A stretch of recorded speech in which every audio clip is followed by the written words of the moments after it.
Notre système solaire n'en est qu'un sur plus de 500 systèmes solaires connus dans toute la galaxie de la Voie lactée. Le système solaire est né il y a environ 4,5 milliards d'années, lorsqu'un nuage de gaz interstellaire et de poussière a explosé, donnant lieu à une nébuleuse solaire, un disque tourbillonnant de matériaux qui sont entrés en collision pour former le système solaire. Le système solaire est situé dans la constellation d'Orion. Seulement 15% des étoiles dans notre galaxie accueillent des systèmes planétaires, et l'une de ces étoiles est notre Soleil.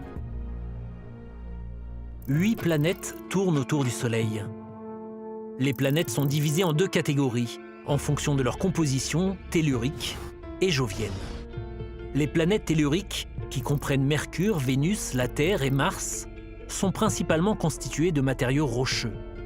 Leurs surfaces sont solides, elles ne possèdent pas d'anneaux, elles ont très peu ou pas de lune et elles sont relativement petites.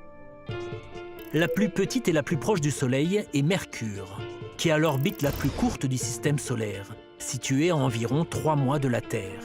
Vénus est la planète la plus chaude avec des températures allant jusqu'à 463 degrés Celsius en raison d'une atmosphère composée de dioxyde de carbone et d'importantes coulées de lave.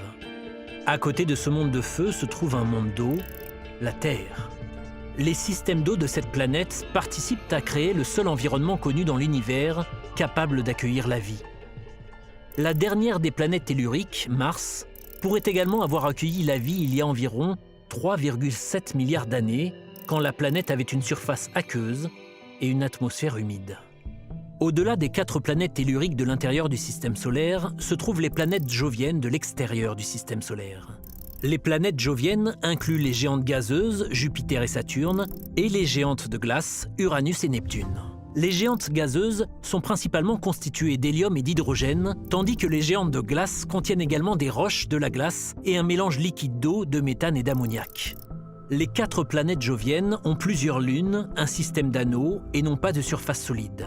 Elles sont immenses. La plus grande jovienne est aussi la plus grande planète du système solaire, Jupiter. À proximité se trouve Saturne, la 2e plus grande planète.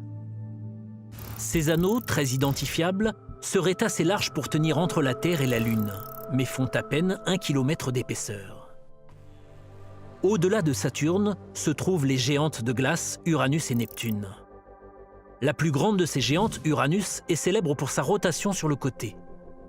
À côté d'Uranus se trouve Neptune, la planète la plus extérieure du système solaire et aussi l'une des plus froides. En orbite autour des planètes telluriques se trouve la ceinture d'astéroïdes, un disque plat d'objets rocheux composé des restes de la formation du système solaire, de microscopiques particules de poussière, à son plus grand objet connu, la planète naine Cérès. Un autre disque de débris spatiaux se trouve beaucoup plus loin et orbite autour des planètes joviennes, la ceinture glacée de Kuiper. La ceinture de Kuiper n'abrite pas que des astéroïdes, mais aussi des planètes naines telles que Pluton. Elle est le lieu de naissance de nombreuses comètes. Au-delà de la ceinture de Kuiper se trouve le nuage de Oort, un vaste ensemble sphérique de débris glacés.